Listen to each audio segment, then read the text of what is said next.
So during our dance session, we'll be focusing on 3 different types of movements. So we'll be looking at turns, we'll also be looking at leaps and jumps, and we'll also be looking at headstands specifically to look at balance. So we're looking at different types of impact, so forces, momentum, transference of energy, centre of mass, and how those things are affected during those different 3 types of movements, and how modifications to those movements create different movement patterns.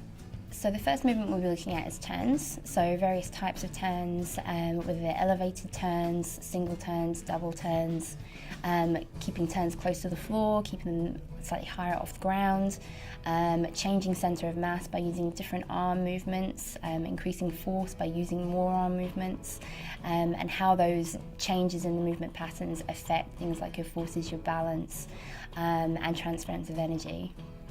The second activity we'll be doing is various leaps and jumps, so how we come into a leap or a jump can change either the distance we're covering or the height we're trying to achieve.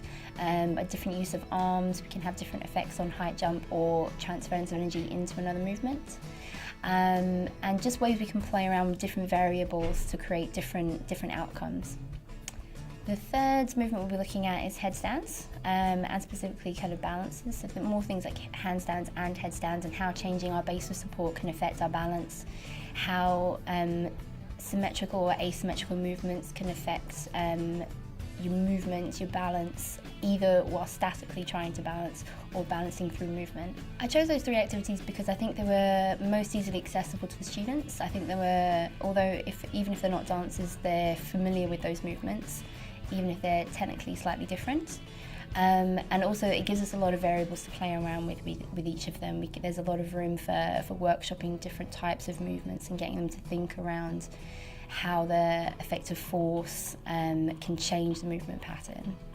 I hope after the discussion session it'll be nice to see a transference of skills, maybe from their own sports or from my sport to theirs, so they can see how the same type of movement patterns relate to a lot of different types of sports.